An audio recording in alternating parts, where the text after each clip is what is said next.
When you think about dollar, euro, Bitcoin, Ethereum, you think about wins and losses in sport, in life, in relationship, in anything. Something in your brain and body has to keep track of that. Did you win? Did you lose? What's a letdown? What's a celebration? I think one of the most important findings in the last few years in neuroscience is that the molecule dopamine is associated with reward.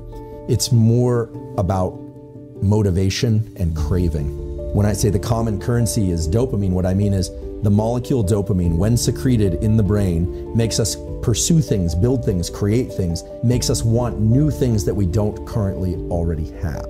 It's a way of tabulating where we are in our life. Are we doing well or are we doing poorly? And that happens on very short time scales. Like, do you wake up feeling good? Or do you wake up feeling kind of low? Or on long time scales. If you're halfway through a long degree or you're halfway through your life, how are you doing? How do you gauge that? Well, it has everything to do with how much dopamine you were releasing in the previous days and weeks and years. What's cool is that once you make these processes conscious, once you understand a little bit about how dopamine is released and how it changes our perspective and our behavior, then you can actually work with it. This example, the person that's not motivated, that can't get off the couch, that doesn't want to do anything. Well, this is the problem. They are effectively the rat with no dopamine, but they can still achieve some sense of pleasure by consuming excess calories, by consuming social media. And look, I'm not judging, I do this stuff too, right? Scrolling social media. If you've ever scrolled social media and you're like, I don't even know why I'm doing this, it doesn't really feel that good. And I can remember a time where you'd see something that was just so cool, or you'd see something online. I remember this when TED Talks first came out. I was like, this is amazing. These are some, at least some of them are really smart people sharing really cool insights. And then now that there are like a gazillion TED Talks, I remember spending a winter in my office when I was a junior professor, cleaning my office finally, and binging TED Talks in the background, thinking this is a good use of my time. Pretty soon, they all sucked to me. I was like, this isn't good. So what you need to do is stop watching TED Talks for a while, wait, and then they become interesting again. And that's this pain-pleasure balance. And so for people that aren't feeling motivated, the problem is they're not motivated, but they're getting just enough or excess sustenance. So they're getting the little mild hits of opioid, it becomes an opioid system. And if you think about the opioid drugs as opposed to dopaminergic drugs make people rabid for everything. You know, drugs of abuse like cocaine and amphetamine make people incredibly outward directed. Right? They hardly notice anything except what they want more of, more. It's bad because those drugs trigger so much dopamine release that they become the reward. It's very circular. Only the drug can give that much dopamine. Nothing they could pursue would give them as much dopamine as the drug itself.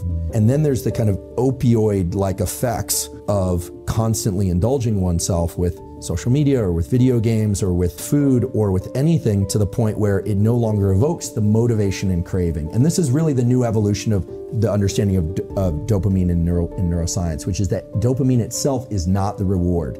It's the build-up to the reward. And the reward has more of a kind of opioid bliss-like property, which itself is not bad if it's endogenous, released from within. But when we can just sit there like the rat with no dopamine, gorging ourselves with pleasures, so to speak, what you end up with is somebody that feels really unmotivated, and those pleasures no longer work to tickle those feel-good circuits. And so there's no reason for them to go out and pursue anything. And that's a pretty dark picture. So the keys are to pursue rewards, but understand that the pursuit is actually the reward if you want to have repeated wins. The celebration has to be less than the pursuit, and that's hard for some people to do. If you can start to identify the craving as its own internally released drug, this thing dopamine, that is a source of motivation, then what you realize is that capturing the reward is wonderful, but attaching dopamine to the reward is actually a little bit dangerous. Celebrating the win more than the pursuit, it actually sets you up for failure in the future. And so this gets us right into something called dopamine reward prediction error. And reward prediction error is basically if you expect something to be really great and then it's not quite that great, your dopamine baseline lowers. And now understanding what we know about dopamine, that means that not only did you feel as if you lost because it wasn't as much a celebration as you thought it would be, but it also means that you're starting from a lower place, meaning you are less motivated. Anytime you have a bunch of dopamine and you're in pursuit, after you achieve a win, now this could be a business win, a relationship, a win of any kind, but inevitably there's going to be a tipping back of the scale on the pain side. And that pain side is always going to go a little bit higher than the dopamine side. So this is what you would feel if you pursued a goal like building a big company. Here it comes, the big sale.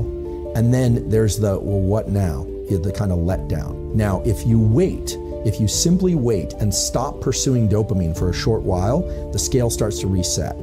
The problem is a lot of people immediately roll right into the next pursuit.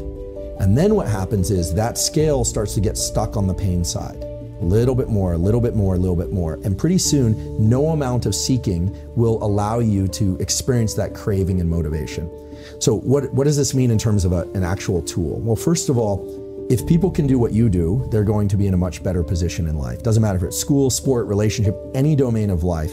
If you can start to register, that craving and that friction and that desire, that almost kind of low level of agitation, sometimes high level of agitation, that is that I'm trying to impose my will on the world in a benevolent way, we hope, that's dopamine. It's working with its close cousin, which is epinephrine, which is adrenaline. They are very close cousins. In fact, dopamine manufactures epinephrine. A lot of people don't know this, but adrenaline is actually made from the molecule dopamine. Okay, so those two are hanging out together. It's like crave work, crave work, crave and work, crave and work, crave and work. And then you get the win. And some people allow the big peak in dopamine to be associated with the win. And smart people learn to adjust their celebration internally, right? This is all internal. You could throw the biggest party in the world, but as long as you're kind of laid back and looking at this, not letting yourself get manic crazy, you won't necessarily crash as hard, and pretty soon your system will reset. So that you take the day, you clean up the dishes, you relax, you go, what now? I'm feeling a little low. Well, rather than going out and spiking your dopamine again, just wait. Understand that the scale will reset again. Give yourself a few days where you're going to feel a little kind of underwhelmed. Things aren't going to be as interesting. It's going to be hard to trigger that big release because you just had the peak. Well, if you adjust that, you relax, you understand there's always a little bit of a postpartum depression. We sometimes hear about postpartum depression. That's a clinical thing, but there's always that kind of, today's not as exciting as the previous days. What am I going to do with my life? But then if you let it start ratcheting up again, then what you realize is your capacity to tap into dopamine as a motivator, not just seeking dopamine rewards, that is infinite. And I can say with great certainty that this is how you were able to build a big company and sell it, how you've been able to build a successful podcast and sell it, how you're constantly seeking, because seeking is the reward. And I think for most people, we think of the reward as the finish line. And so the key is to get to the finish line, step into the end zone, but no end zone dance. It's just like, yep, and now I'm gonna go do it again.